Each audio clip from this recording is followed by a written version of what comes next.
ಏನು ಹೇಳಿದ್ದೀರ ನೀವು? ತುಂಬ ಕೆಟ್ಟ ಪದ ಏಜೆಂಟ್ ಅಂತ ಬೇರೆ ರೀತಿ ಡಬಲ್ ಮೀನಿಂಗ್ ಕೊಡುತ್ತೆ, ಗೊತ್ತಾಯ್ತಾ? ಏಜೆಂಟ್, ಬ್ರೋಕರು ಅಥವಾ ನಿಮಗೆ ಹೇಳಿದ್ರೆ ಸಹ ನಾವು ಹೇಳ್ಬೋದಾ ಆ ಥರ? ತುಂಬ ಡಬಲ್ ಮೀನಿಂಗ್ ಕೊಡುತ್ತೆ. ಅದಕ್ಕೆ ನೀವು ಫಸ್ಟು ದಯವಿಟ್ಟು ನೀವು ಕ್ಷಮೆಯನ್ನು ಕೇಳಬೇಕು, ಗೊತ್ತಿಲ್ಲ ಸರ್. ಇಲ್ಲ ಅಂದರೆ ನಮ್ಮ ಕಾಂಗ್ರೆಸ್ ಏನು ಕಮ್ಮದಿದ್ದೀನಿ, ನಾನು DCC ಡಿಸ್ಟ್ರಿಕ್ಟ್ ಕಮಿಟಿ ಮೆಂಬರ್ ಆಗಿದ್ದೀನಿ. ಸ್ಟೇಕ್ ಭಾಳ ಜೋರ ಮಾತಾಡ್ತೀವಿ ನಾವು, ಸ್ಟೇಕ್ ಮಾಡಿಸ್ತೀವಿ. ಆಮೇಲೆ ನೀವು ಇನ್ ಕೇಸ್ ನಾವು ಮೈಸೂರಿಗೆ ಬಂದರೆ ನಾವು ಬ್ಲ್ಯಾಕ್ ಬೋಟ ನಾವು ತೋರಿಸ್ತೀವಿ. ಅದಕ್ಕೆ ಇನ್ನೊಂದು ಏನಂದರೆ ವಿಚಾರ, ಒಳ್ಳೆ ಕಾಂಗ್ರೆಸ್ಸಿಂದ ಒಂದು ಮೇಕೆದಾಟು ಇರಲಿ, ಬೇರೆ ಪ್ಲ್ಯಾನ್ಸ್ ಇರಲಿ, ಕಾಂಗ್ರೆಸ್ ಉತ್ತಮವಾಗಿದೆ. 5 ಗ್ಯಾರಂಟಿ ಗೊತ್ತಿದ್ದಾರೆ ಸರ್, ಭಾಳ ಉತ್ತಮವಾಗಿದೆ. ಅದಕ್ಕೆ ನೀವು ಕೈ ಜೋಡಿಸಿ ಕೆಲಸ ಮಾಡಿ, ಗೊತ್ತಾಯ್ತಾ? ಈ ಅದು ಬಿಟ್ಟು ಬೇರೆ ಸುಮ್ಮನೆ ಸಣ್ಣ ಪುಟ್ಟ ಏನೋ ವಿಷಯ ತಗೋಬಿಟ್ಟು ಅದು ಇದು ಅಂತ ತಗೋಬಿಟ್ಟು ಹಿಂದೂ ಮುಸ್ಲಿಮು ಅದು ಹಿಜಾಬು ಅದೆಲ್ಲ ಬಿಸಾಕಿ.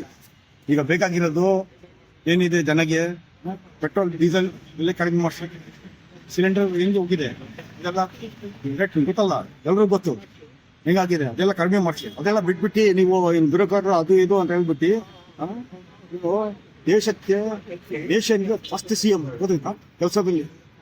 ಡೆಪ್ಟಿ CM ದೇಶಕ್ಕೆ ಪ್ರಥಮ, ಗೊತ್ತಾಯ್ತಾ? ಪ್ಲಾನಿಂಗ್ ಇದರಲ್ಲಿ ಆಗಿರೋದು ಡೆವಲಪ್ಮೆಂಟಲ್ಲಿ. ಅದ್ರ ಬಿಟ್ಟು ನೀವು ಮೇಕೆದಾಟು ಇರಲಿ, DK ಶಿವಕುಮಾರ್ ಮಾಡೋದು, ಅದಕ್ಕೆಲ್ಲ ನೀವು ಕೈ ಜೋಡಿಸ್ಬೇಕು, ಗೊತ್ತಾಯ್ತಾ? ಈಗ ಕ್ಷಮೆ ಕೇಳಬೇಕು ನೀವು.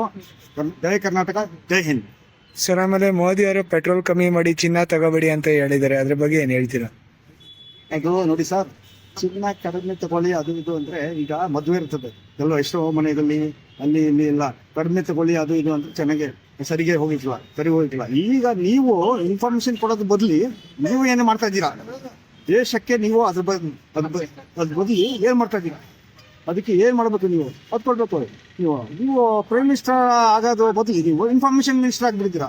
ಇನ್ಫಾರ್ಮೇಶನ್ ಕೊಡೋದಲ್ಲ ನೀವು ಜವಾಬ್ದಾರಿ ಏನಿದೆ, ಎಲ್ಲ ಪ್ರಾಬ್ಲಮ್ನ ಸಾಲ್ವ್ ಮಾಡಬೇಕು. ಆ ಥರ ಮಾಡಬೇಕು. ನೀವು ಇದು ಮಾಡಬೇಡಿ, ಗಾಡಿ ಓಡಾಡಿಸ್ಬಿಡಿ, ಅದೆಲ್ಲ ನೀವು ಹೇಳೋದು ಸುತ್ತ ಇಲ್ಲ, ಜನಕ್ಕೆ ಕಾಣಿಸಿಕ್ಕಿಲ್ಲ. ಇವತ್ತಿನ ಗೋಲ್ ತಗೊಳ್ಳೇಬೇಕು. ಕೆಲವರು ಮದುವೆ ಇರ್ತದೆ, ನೀವು ಹೇಳೋದು ಅಂತ ಸ್ಟಾಪ್ ಮಾಡೋಕ್ಕಾಗತ್ತಾ? ಅದಕ್ಕೆಲ್ಲ ತಪ್ಪು, ಗೊತ್ತಾಯ್ತಾ? ಡೆವಲಪ್ಮೆಂಟ್ ಕೆಲಸ ಏನಿದೆ ಅದು ಮಾಡಿ. ಅದು ನಿಮ್ಮದು ಒಂದು 18 ಕಾರು 20 ಕಾರು ಎಲ್ಲ ಯೂಸ್ ಮಾಡ್ತಾ ಇದ್ದೀರಲ್ಲ, ಅದೆಲ್ಲ ಕಡಿಮೆ ಮಾಡಿ. ಆಮೇಲೆ ನಿಮಗೆ ದಿವಸಕ್ಕೆ 1 ನಿಮಿಷಕ್ಕೆ ಎಷ್ಟಾಗುತ್ತೆ? crores of rupees ಆಗುತ್ತೆ ಖರ್ಚು. ಎಲ್ಲ ಖರ್ಚು ಕಡಿಮೆ ಮಾಡಿ.